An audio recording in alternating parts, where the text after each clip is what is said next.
They thought the scandal was over until a locked door in a silent Swiss villa blew the whole royal illusion to pieces. Today, you've chosen to speak out for the first time.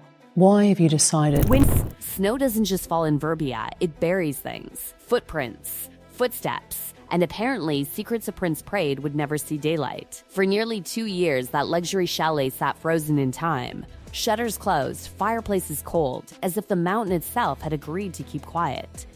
But silence has a funny way of turning suspicious when it lasts too long, and that's exactly what happened when a routine property check turned into the kind of discovery that makes palaces panic. Marie-Claire Dupois wasn't hunting for drama. She was there to check pipes, heating systems, and whether the roof had survived another brutal Alpine winter. She'd walked through enough billionaire homes to know that rich people have weird rooms, panic rooms, wine vaults, private spas. But this was different. A corridor that didn't quite make sense. A door that didn't match the rest of the villa's design, and a lock that screamed, "This is not for staff." The villa blueprints didn't show the space, not even a hint of it.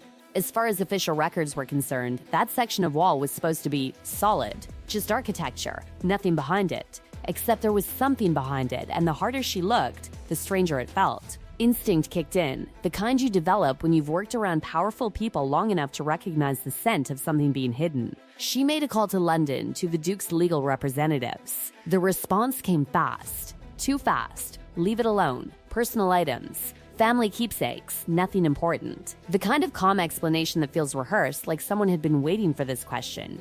That's when unease turned into alarm. Because heirlooms don't usually come with security protocols worthy of a bank vault. What happened next depends on who you ask.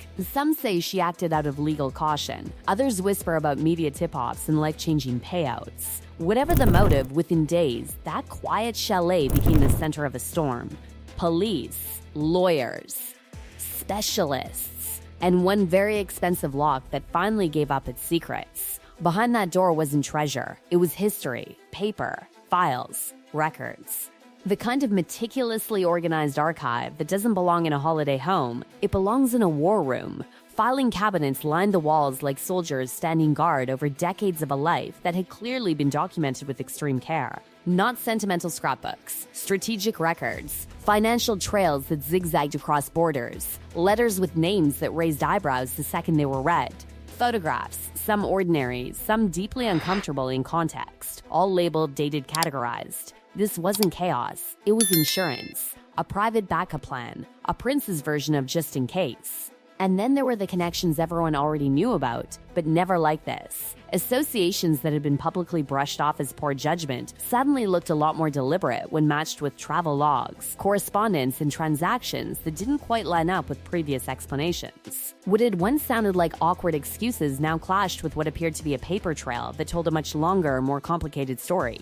But the shock didn't stop there. The files hinted at something even bigger, a parallel life built during years of globetrotting in an official role that gave access to presidents, tycoons, and power brokers. Meetings that had seemed like diplomacy now looked transactional.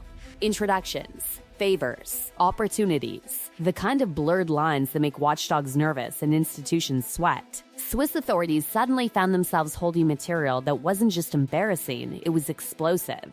And when word traveled quietly through diplomatic channels to London, the reaction inside palace walls was said to be ice cold. Because this wasn't a tabloid headline you could write out. This was documentation, organized, preserved, potentially weaponized. The kind of archive that suggested its owner never fully trusted the system around him and had prepared for a day when he might need leverage. Inside Buckingham Palace, conversations reportedly turned urgent. Legal implications, reputational fallout, international consequences, and perhaps most painfully, the realization that this wasn't just about one man's mistakes. It was about how long those mistakes had been tolerated, excused, or quietly managed. Family loyalty collided with public duty. Some voices argued for total transparency, rip the bandage off and face the damage. Others feared that full exposure could drag the entire institution into a crisis far bigger than anyone was ready for. It wasn't just a scandal anymore. It was a reckoning. Meanwhile, the man at the center of it all was said to be swinging between defiance and disbelief. Misunderstood, taken out of context, That seemed to be the refrain. But context is hard to argue when documents stack up, page after page, year after year, suggesting a pattern instead of a moment. What made it sting even more was the personal dimension. Notes reportedly found among the files painted a picture of resentment, a man who felt sidelined, unappreciated, convinced he deserved more. That sense of grievance mixed with power and access can be a dangerous cocktail, especially when it's quietly recorded like evidence waiting for a future trial of public opinion. Suddenly, the narrative shifted. This wasn't just about past associations. It was about foresight, planning, a belief that one day these records might be needed as protection or pressure. And that possibility rattled more than just the tabloids. It raised uncomfortable questions about trust at the very top. As details trickled out, public sympathy evaporated. The image of a clumsy royal who made bad friends gave way to something far more calculating in the public imagination. Each revelation chipped away at the old defenses until the only thing left was a growing demand for accountability. And all of it, every whispered allegation, every legal headache, every tense palace meeting, traced back to a door that wasn't supposed to exist in a villa that was supposed to be empty. The snow had covered it for a while, but not forever. The palace didn't just have a problem, it had a ticking clock. Because once authorities start cataloging documents, the story stops being rumor and starts becoming evidence. And evidence has a nasty habit of traveling, quietly, legally, internationally. What was locked in a mountain villa was now moving through official channels, and every stamp page carried the potential to drag fresh names, old decisions, and long-buried choices into brutal daylight. Inside royal walls, the atmosphere reportedly shifted from shock to strategy. This was no longer about controlling headlines for a week. This was about survival over years. Lawyers, advisors, and crisis experts began circling the situation like surgeons around a patient whose condition was worse than first believed. Every question led to three more. Who knew what? When did they know it? And why hadn't anything been done sooner? That last question was the most dangerous of all, because the files didn't just threaten one reputation. They threatened to expose a culture, one where status softened scrutiny, where red flags were treated as inconveniences, and where uncomfortable truths were quietly nudged out of sight for the sake of stability. Now that stability looked fragile, and the public mood was turning from fascination to fury. Behind closed doors, tensions inside the family reportedly reached a boiling point. The generational divide became impossible to ignore. The older instinct was to contain, to manage, to preserve dignity at almost any cost. The younger view was far less sentimental. Rip it open.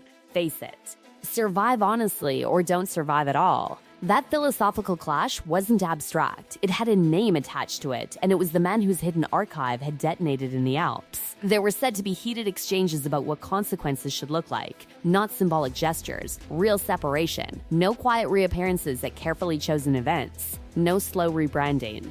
A clean, unmistakable break that showed the public this wasn't business as usual anymore. But consequences inside a royal system are never simple. Titles, residences, funding, security, everything is tied up in centuries of tradition and legal gray zones. Unraveling one thread risks tugging at the entire tapestry. And still, the pressure kept building. Outside the palace gates, the mood hardened. Polls dipped.